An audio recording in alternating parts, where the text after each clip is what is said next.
નમસ્કાર. આજના આપણા આ ખાસ વિશ્લેષણમાં તમારું સ્વાગત છે. આજે આપણે આપણી રોજબરોજની સોલાર ટેકનોલોજીની અંદર છુપાયેલી એક એવી માઇન્ડ બેન્ડિંગ દુનિયામાં જવાના છીએ જે ખરેખર રોમાંચક છે. આ એક એવી જગ્યા છે જ્યાં ભૌતિક વિજ્ઞાનના નિયમો સીધા જ આપણા ઘરોને રોશન કરવા કામે લાગી જાય છે. વિચારો કે દરેક સોલાર પેનલની અંદર એક નાનકડી માઇક્રોસ્કોપિક સ્લાઇડ છુપાયેલી છે જે આખી દુનિયાને પાવર આપી રહી છે. હા, ખરેખર. આ સાંભળીને કદાચ તમને એમ થશે કે આવું તે કઈ રીતે બને, પણ હકીકત આ જ છે. આપણે પેનલ્સને બસ બહારથી જ જોઈએ છે, પણ તેની અંદર ચાલતું વિજ્ઞાન કોઈ ક્રેઝી રોલર કોસ્ટરથી જરાય કમ નથી. તો ચાલો સૌથી પહેલા વાત કરીએ આ માઇક્રોસ્કોપિક સોલાર સ્લાઇડ વિશે. જો તમે ક્યારેય ફિઝિક્સની કોઈ ટેક્સ્ટબુક ખોલી હશે તો તમે આ બેઝિક સાયન્સ જોયું જ હશે. તેમાં ડિપ્લીશન લેયર, કન્ડક્શન બેન્ડ અને વેલેન્સ બેન્ડ જેવા ભારેખમ શબ્દો હોય છે. આ ડાયાગ્રામ્સ આપણને બતાવે છે કે ઇલેક્ટ્રોન ખરેખર પેનલની અંદર કેવી રીતે ગોઠવાયેલા હોય છે. પણ ચિંતા ન કરતા, આપણે આ બોરિંગ જાર્ગનમાં બિલકુલ નથી પડવાના. આપણે એક કામ કરીએ, આ બધા ભારેખમ વૈજ્ઞાનિક શબ્દોને જરા સાઇડ પર મૂકી દઈએ અને આખી પ્રોસેસને એકદમ સિમ્પલ વોટર સ્લાઇડ તરીકે સમજીએ. કલ્પના કરો કે સ્લાઇડની છેક ટોચ પર એન ટાઈપ મટીરિયલ છે, જે એનર્જીથી ભરપૂર એકદમ એક્સાઇટેડ ઇલેક્ટ્રોનથી ભરેલું છે, અને સ્લાઇડના છેક તળિયે પી ટાઈપ મટીરિયલ છે, જ્યાં માત્ર ખાલી હોલ્સ એટલે કે ખાલી જગ્યાઓ છે. આ બિલકુલ એક વોટર સ્લાઇડ જેવું છે, જ્યાં ઉપરથી નીચે આવવાનો સ્પષ્ટ રસ્તો છે. તો હવે થાય છે એવું કે જેવો સૂર્યપ્રકાશ પેનલ પર પડે છે, પહેલાં ઇલેક્ટ્રોન એકદમ એક્સાઇટ થઈ જાય છે અને સીધા સ્લાઇડની ટોચ પર પહોંચી જાય છે. અને બસ અહીં જ અસલી જાદુ શરૂ થાય છે. તેમને સીધા નીચે કૂદી પડવાને બદલે પહેલાં બહારના વાયરમાંથી લાંબી મુસાફરી કરવાની ફરજ પડે છે. અને તમને ખબર છે, આ જે લાંબી મુસાફરી છે જેનાથી આપણા ઘરની વીજળી ઉત્પન્ન થાય છે. એકદમ કોઈ હીરો જેવી યાત્રા છે આ ઇલેક્ટ્રોનની. હવે આ બધું શક્ય કઈ રીતે બને છે એ સમજવા આપણે આ ક્વોન્ટમ બોર્ડર વોલને જોવી પડશે. તો અહીં સૌથી ક્રુશિયલ પોઈન્ટ એ છે કે આ જે ડિપ્લીશન લેયર છે ને, એ કોઈ સામાન્ય વસ્તુ નથી. એ એકદમ સીધી અને ઊભી દિવાલ જેવું કામ કરે છે, જાણે કે ક્વોન્ટમ બોર્ડર વોલ. તે પેલા ઇલેક્ટ્રોનને સ્લાઇડ પરથી સીધા નીચે કૂદતા રોકે છે.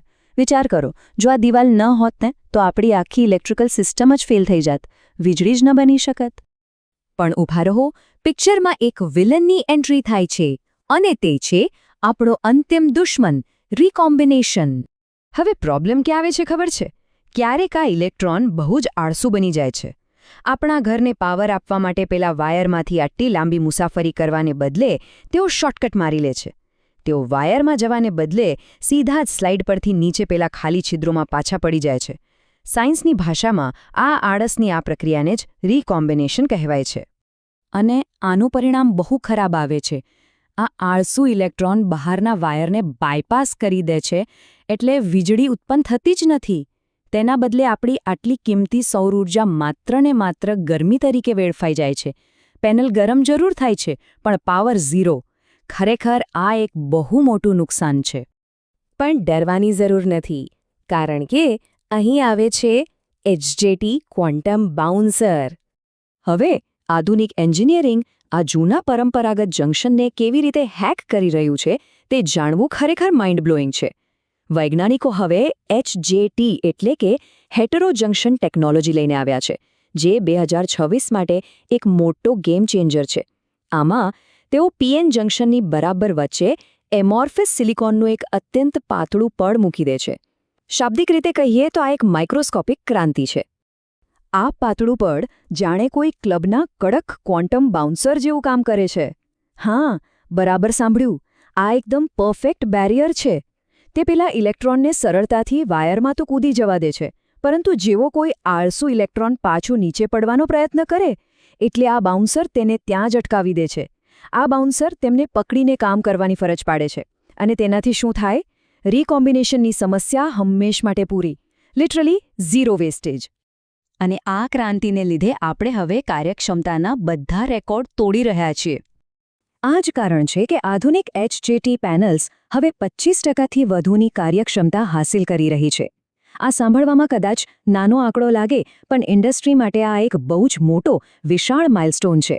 અને આ બધું જ માત્ર એટલા માટે શક્ય બન્યું છે કારણ કે આપણે છેવટે પેલા આળસુ ઇલેક્ટ્રોનનું રીકોમ્બિનેશન રોકવામાં સફળ થઈ ગયા છીએ.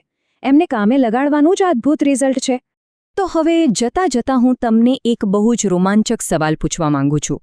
જરા કલ્પના કરો, જ્યારે ભવિષ્યમાં આપણું મટીરિયલ સાયન્સ એક એવી એકદમ પરફેક્ટ, ઝીરો લોસવાળી સ્લાઇડ બનાવી લેશે, ત્યારે શું થશે? વિચારો, આપણી પાસે કેટલી બધી ઊર્જા હશે. ખરેખર ક્લીન એનર્જીનું ભવિષ્ય એટલું બધું અમર્યાદિત અને રોમાંચક છે કે વાત ન પૂછો. આના વિશે જરૂરથી વિચારજો.